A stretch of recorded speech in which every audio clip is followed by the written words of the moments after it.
ఏ party అయినా, ఏ కులమైనా, ఏ మతమైనా, ఏ రాజకీయం కూడా చూడకుండా ప్రతి ఒక్కరికి కూడా వాళ్ళు సంక్షేమ కార్యక్రమాలు అందిస్తున్నారు. ఇందాక జెడ్పీటీసీ గారు మాట్లాడుతూ చెప్పారు ఒక మంచి విషయం. ఇప్పటి వరకు స్థానికంగా మనకి నాయకులు వస్తారు అంటే మన స్థానిక ఎన్నికలు జరిగినప్పుడు, సర్పంచ్ ఎన్నికలు, ఎంపీటీసీ ఎన్నికలు జరిగినప్పుడు స్థానికంగా మన దగ్గర నాయకులు వస్తారు. వచ్చి అమ్మ మరి నేను నిలబడుతున్నాను కదా, నాకు ఓటే లేదంటే ఎంపీటీసీకి ఓటే అని చెప్తారు. అవన్నీ స్థానిక నాయకులు. ఇప్పుడు మనం ఎన్నుకునేది ఎవరు? ముఖ్యమంత్రి.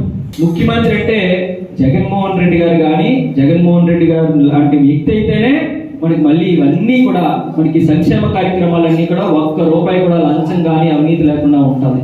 మళ్ళీ మీరు అందరూ కూడా ఆలోచన చేసి ఈ ఎన్నికల ముందు చెప్పేటువంటి మళ్ళీ కొంతమంది వస్తారు, ఎన్నికలు దగ్గర పడుతున్నాయి కదా అని చెప్పి మళ్ళీ బోల్డ్ కబుర్లు చెప్తారు. అవన్నీ కూడా నమ్మకుండా మళ్ళీ మనకి సంక్షేమ కార్యక్రమాలన్నీ కూడా చక్కగా వాలంటీర్ల ద్వారా, సచివాలయం వ్యవస్థ ద్వారా మన ఇంటికి ప్రతిదీ కూడా అందాలి అంటే మళ్ళీ జగన్మోహన్ రెడ్డి గారిని గెలిపించుకోవాలి అని చెప్పి మీ అందరినీ కూడా మనస్ఫూర్తిగా కోరుకుంటూ సెలవు తీసుకున్నాను. జై హింద్, జై జగన్.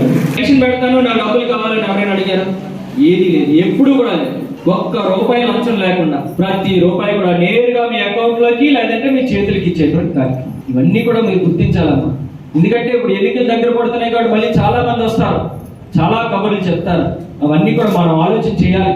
వాళ్ళు చెప్తున్నటువంటి గతంలో మరి ఏ కార్యక్రమం కూడా, ఏ ఒక్క పథకం కూడా వాళ్ళు చంద్రబాబు నాయుడు గారు పేద ప్రజల కోసం చేసింది లేదు. మనం చూస్తుంటే అవ్వాతాతలందరి మొహాల్లోని కూడా ఎంతో సంతోషం, ఎంతో ఆనందాన్ని మన అందరం కూడా గమనిస్తున్నాం. వాళ్ళందరూ కూడా ఒక పండుగ వాతావరణం, సంక్రాంతి పండుగ ముందుగానే వచ్చిందా అనేటువంటి విధంగా వాళ్ళందరూ కూడా ఎంతో ఆనందంగా వాళ్ళు జగన్మోహన్ రెడ్డి గారు ఇస్తున్నటువంటి 3,000 రూపాయల పెన్షన్ తీసుకున్నప్పుడు వాళ్ళ కళ్ళలో ఉన్నటువంటి ఆనందాన్ని చూస్తుంటే చాలా సంతోషంగా ఉంది. ఎందుకంటే గతంలో ఏ విధంగా అయితే చంద్రబాబు నాయుడు గారు కేవలం ఎన్నికలకి 2 నెలల ముందు మాత్రమే 2,000 రూపాయలు చేసి మరి ఆయనే 2,000 రూపాయలు పెన్షన్ చేశానటువంటి గొప్పగా చెప్పుకున్నటువంటి సందర్భంలో మరి జగన్మోహన్ రెడ్డి గారు, గౌరవ ముఖ్యమంత్రి వర్యులు జగన్మోహన్ రెడ్డి గారు ఏదైతే మాట ఇచ్చారో ఆ పెన్షన్ పెంచుకుంటూ 3,000 రూపాయలు చేస్తామని ఇచ్చినటువంటి మాట ప్రకారంగా మరి ఈరోజు వాళ్ళు కేవలం మన పరవాడ మండలంలోనే సుమారుగా అప్పటికి ఇప్పటికీ కూడా అన్ని రకాలు కూడా పెన్షన్లు పెంపు చేస్తూ ఏదైతే పెన్షన్లు తగ్గిస్తున్నారో అని వాళ్ళు మాట్లాడుతున్నటువంటి మాటలన్నింటికి కూడా ఇవాళ మేము చెప్తున్నాం.